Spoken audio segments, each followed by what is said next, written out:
Mateo Kapitulo 12. Usa ni ana kaadlawng igpapahulay. Naglakaw si Jesus ug ang iyang mga tinun-an latas sa kaumahan sa trigo. Gigutom ang iyang mga tinun-an, busa nangutlo silag mga uhay sa trigo aron ilang kanon.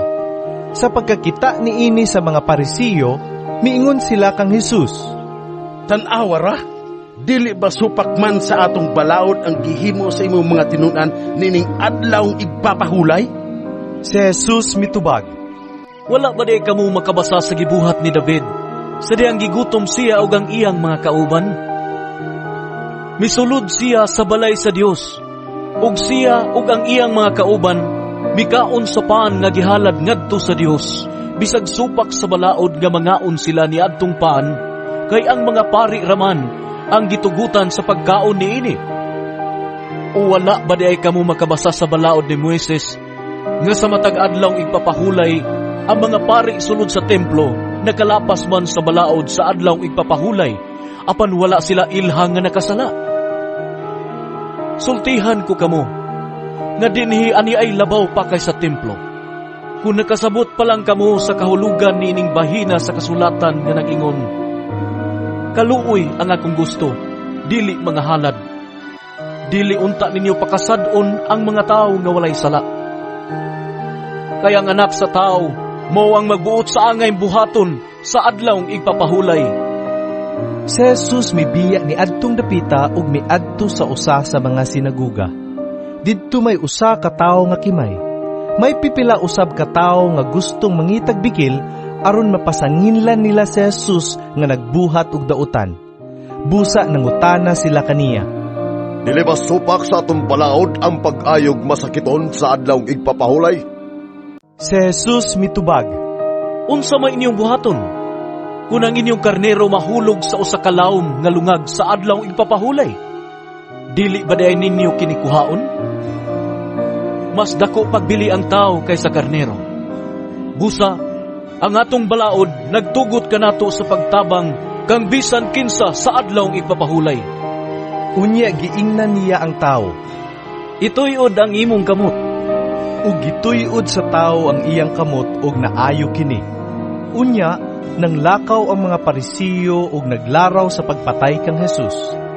Nakamatgon si Jesus may tungod sa laraw bato kaniya. Busa mibiya siya ni adtong dapita ug mikuyog kaniya ang daghang mga tawo. Giayo niya ang tanang masakiton ug gidid-an niya sila pagpanugilon mahitungod kaniya. Nahitabo kini aron matuman ang giingon ni propeta Isaias.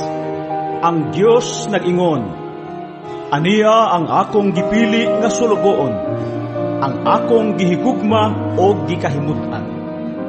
Kaniya pakunsaron ko ang akong espiritu, o isangyaw niya ang akong kabubuton ngadto sa tanang katawhan. Dili siya makiglalis o musinggit o muhimog masaba nga pakigpulong sa kadalanan. Dili niya balion ang bawog nga bugang o palungon ang nagkaawp nga suga. Magpadayon siya sa iyang buhat hangtod nga mapatunhay niya ang hustisya ug siya'y mahimong paglaom sa tanang katawhan." Unya may pipila ka tawo nga midala ngadto kang Jesus ug usa ka tawong giyawaan nga maoy hinungdan sa iyang pagkabuta ug pagkaamang. Giayo ni Jesus ang tawo, busa nakasulti na siya ug nakakita. Natingala ang mga tawo ug nangutana sila, Siya ba kaha ang anak ni David? Sa pagkadungog niini sa mga Parisiyo, sila miingon, Nakapagula siyag mga yawa, kay yawa man sab ang nagtabang niya. Ang ilang pangulo nga si Beelzebul maumay naghatag kaniyag kahum. Nasayod si Jesus sa ilang gihuna-huna, busa miingon siya kanila, Ang nasod nga magkabahin-bahin, ug mag-unay pag-away dili mulungtad og dugay. Ug ang nagkabahin-bahin nga lungsod o panimalay, dili mutunhay. Busa, kunang usa ka pundok sa gingharian ni Satanas, makig-away sa laing pundok nga iya ra gihapon ni Satanas. Nagpasabot kini, nga nagkabahin-bahin kini. Unya unsaon man paglungtad niini? Matod ninyo, nakapagula akog mga yawa, Kay si Beelzebul naghatag kanako sa gahom. Kun mao kana, kinsa may naghatag og gahom sa inyong mga sumusunod aron pagpagula kanila? Ang inyong mga sumusunod mao ang nagmatuod nga kamo nasayo pag-ayo.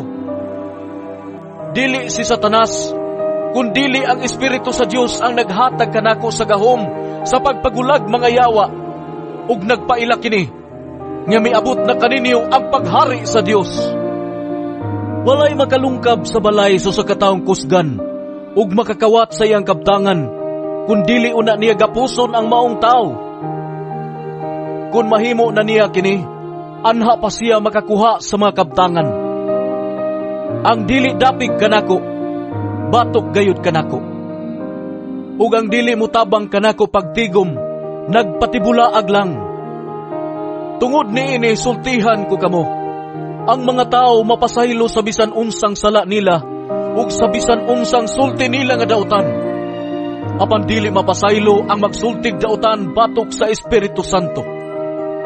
Ang magsultig dautan batok sa anak sa tao mapasaylo. Apan ang magsultig dautan batok sa Espiritu Santo dili gayud mapasaylo karon ug bisan kanusa. Kinahanglan nga walay sakit ang punuan aron mamunga kinig maayong bunga.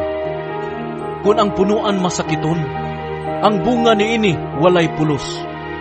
Kay ang punuan mailasay ang bunga. Mga bitin, unsaon man ninyo pagsultig mga maayong butang, nga dautan man kamo.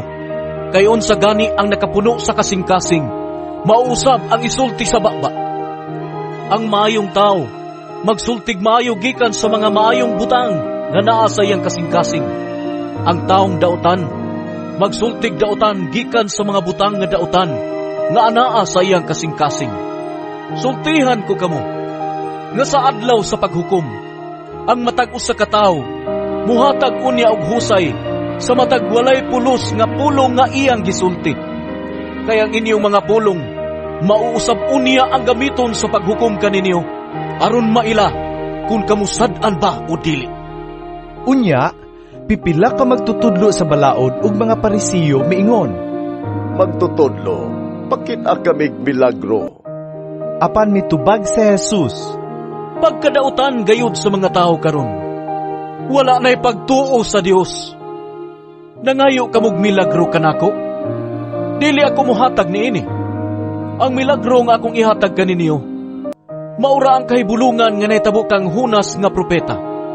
Sama nga si Hunas, 3 ka adlaw ug 3 ka gabi didto sa tiyan sa dakong isda sa dagat. 3 usab ka adlaw ug 3 ka gabi ang anak sa tao sa ilalom sa yuta. Sa adlaw sa paghukom, ang mga tao sa Ninive mamangon ug musudya kaninyo kay naghinulsol man sila sa ilang mga sala sa pagkadungog nila sa wali ni Hunas. Ug hibaloi nga dinhi ani ay labaw pa kang Hunas. Sa adlaw sa paghukom, ang reyna sa Siba mubangon ug musudya kaninyo kay mipanaw siyag layo kaayo aron lang pagpamati sa mga maalamong pagtulunan ni Haring Solomon. Ug hibaloi nga dinhi ani ay labaw pa kang Solomon. Kung ang usa ka daotang espiritu mugula gikan sa usa ka tawo, magsuroy-suroy siya sa mga dapit nga mamala ug mangitag iyang kapahulayan. Kung wala siya hikitan, moingon siya sa iyang kaugalingon, mubalik lang ko sa akong gipuy-an kaniadto. Busa, mubalik siya ug makaplagan niya kini nga wala puy. Limpyo ug ang tanang kasangkapan maayong pagkapahimutang. Unya, mugula siya ug mubalik nga magdalaglaing 7 ka espiritu nga labi pang dautan kay kaniya ug manulod sila ug mupuyo didto. Busa, sa katapusan, kadtong tawhana mulabaw pa kadautan kaysa sinugdan. Mausap unya kini ang dangatan ni ining daotang katawhan. Samtang nakigsulti pa si Jesus sa mga tao, miabot ang iyang inahan ug mga igsuong lalaki. Nagtindog sila didto sa gawas kay gusto makigsulti kaniya. Unya usa sa mga tao didto miingon kaniya, Ang imong inahan ug mga igsuon atua sa gawas ug buot sila makigsulti kanimo. Si Jesus mitubag, Kinsa man ang akong inahan Kinsa man ang akong mga igsuon? Unya gitudlo niya ang iyang mga tinun-an ug miingon, Tanawa, mao kini sila ang akong inahan, ug ang akong mga igsuon. Kaya ang akong inahan ug mga igsuon mao kadtong nagbuhat sa kabubuton sa akong amahan nga atoa sa langit.